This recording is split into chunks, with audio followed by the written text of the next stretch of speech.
Welcome back to FasTrax Cars. I'm Kevin Matlo. I got Pete here with an unbelievable 1947 Ford pickup. Very custom. Pete, welcome to my show. Thank you. Nice to be here. Thank you. Tell me a little bit about your truck. Well, this started out as a 47 Ford 3-ton grain truck down at Carstairs. Yeah.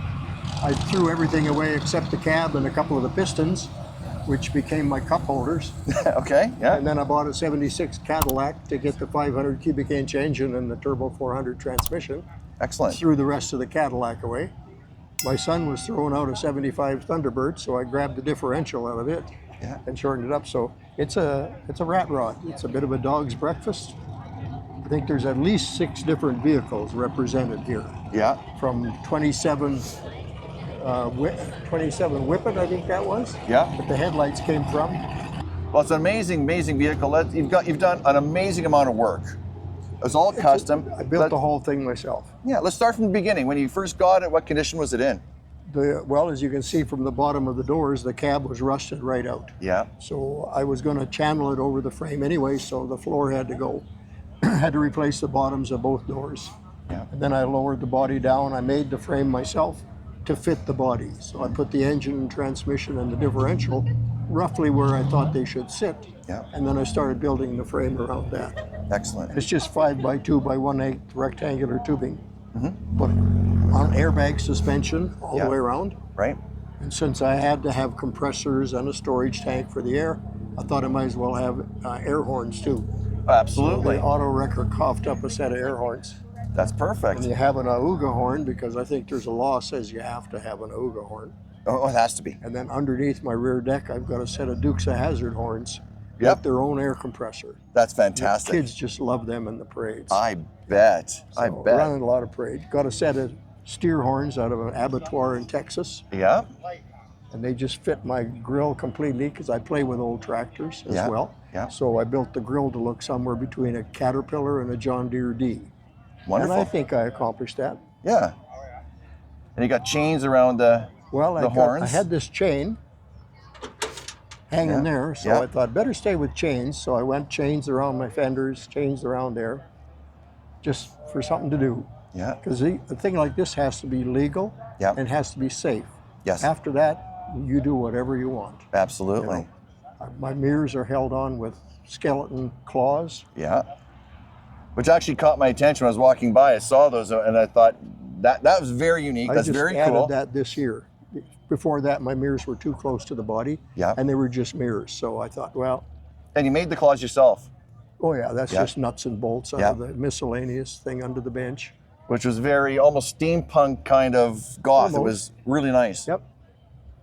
Really nice.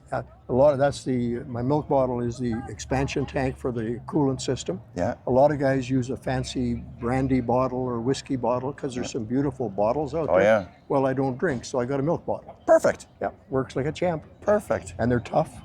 Oh yeah. Still glass. People ask me, aren't you afraid that's going to break? No. If you grew up with milk bottles like I did, those things are tough. Oh yeah.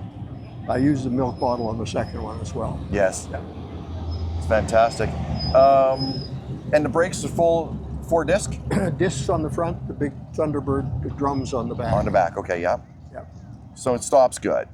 Oh yeah. Yeah. And it goes like stink. Yeah. You know, I've only had it up to maybe a little under 150. Yeah. And at that point, I got thinking about my 1947 steering box. That probably can't get parts for me anymore. Probably not, Nobody makes parts, so better slow down. Yeah.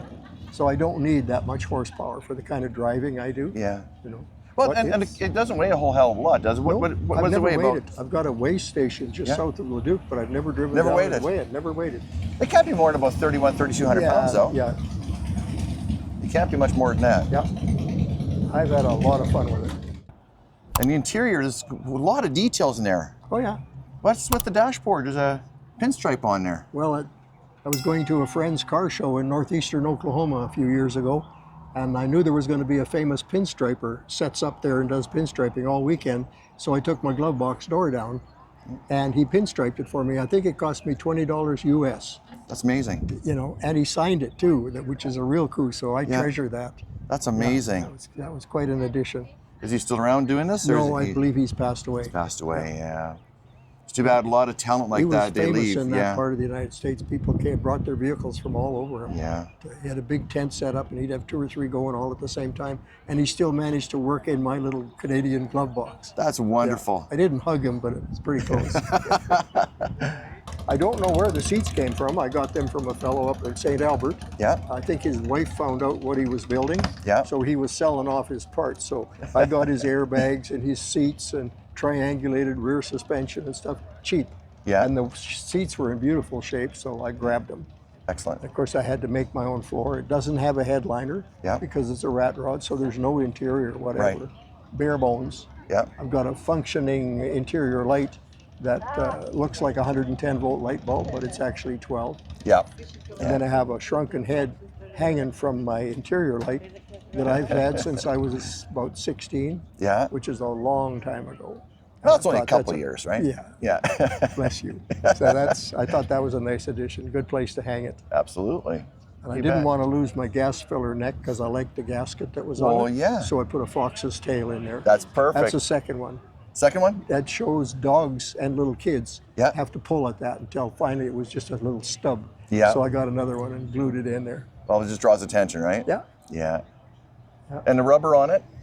Just stock Standard 75 Ford tires all the way around. In the back, you want to look underneath the deck? Sure, let's take a look here. I've had 2 storage compartments, one on each side. This one carries tools and gloves and things like that. The one on the other side carries a gallon of gas and a funnel and a pair of gloves just in case. Just in case, absolutely. I like things from people that I care about, got incorporated into it. So the doorknobs came from my sister's 1926 home in Saskatoon. Wow. My other sister in Calgary donated that bulldog that's sitting there. Yep. Underneath what looks like a barbecue is actually my 2 air compressors and the distribution manifold for the airbag system. Okay, yeah. I was welding it up and I stood back and flipped up the helmet. Geez, it's starting to look like a barbecue. So I shot down the Canadian Tire and grabbed the thermometer. May as well stuck that in there. go with it, right? And because it's a rat rod, you have to have rats. So of course. I've got one sitting between the seats and then this one here. That's perfect. I built a big sauna in my basement gym and I had some wood left over. So I thought I'd put it on there.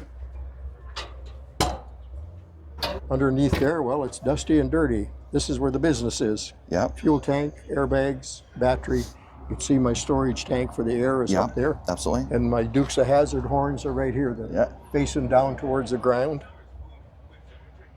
I was intending to pull a trailer with it, so I put a trailer hitch on it too. Mm-hmm. You thought of everything, really. Well, I tried. And what's the exhaust like on it? It's quiet. It's quiet? Yeah. Did you do anything specific, any type of muffler? Or? I don't even remember what the mufflers are. I got them just because they were kind of flat and they'd fit up against the floor without interfering because I wanted nothing to stick down below the frame. So when I bought them out, it's the frame that hits the ground. Yeah, not your exhaust, not your muffler.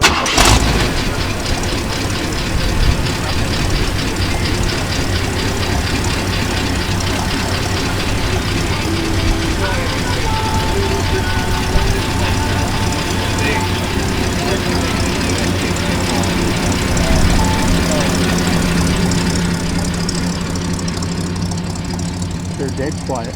Yeah. And as a result, the police leave me alone. That's perfect. I have seat belts, signal lights. My exhaust is quiet. I don't have front fenders, but they don't seem to mind that. I've been quite happy with it. Absolutely. My bumpers, front and back, are just exhaust tubing, so they wouldn't stop much. Yeah. But they satisfy the letter of the law that requires that I had bumpers. Absolutely, That's the only reason they were on there, and then I liked them, so I just left them there. Perfect. And they look good. They look perfect for the design of the truck. And yes, if it's a rat rod, you have to have a leather belt somewhere holding something down. Always. So that holds my deck down. Always. And your engine, there's nothing that covers the engine. It's always exposed. Just as you see it. And Yeah. I've driven it in torrential downpours. It does not mind one bit. Wow. I can turn the Cadillac air cleaner around so that my air inlets are on the back if I'm really in driving rain. Yeah. So it's not drinking the water. Of course. But no, it doesn't seem to mind a bit. Perfect. I use Rain-X on the windshield, and that helps it shed water like crazy. Yeah. So it's a 500 cubic inch Cadillac engine. And it's functional, which Yeah, I warmed it up a little bit because by 1976 they had detuned them until that big engine was only about 180 horsepower. Yeah. So I took it all apart when I first got it, discovered it had almost zero wear. In those days, Cadillac was still casting their own blocks, and they used a higher nickel content cast than the rest of GM did. So there was virtually no wear on things like the cylinder bore. Wow. But I changed things like the cam and some of the stuff to put it back where it should have been. So it's estimated at around 400 horse. But since it's not a competition vehicle, I don't really care. That's right. Yep. It's for pleasure, and you enjoy it. It's nice to be able to say, oh, my engine's a Cadillac. Yeah, You know. absolutely. Why not, right? Yep.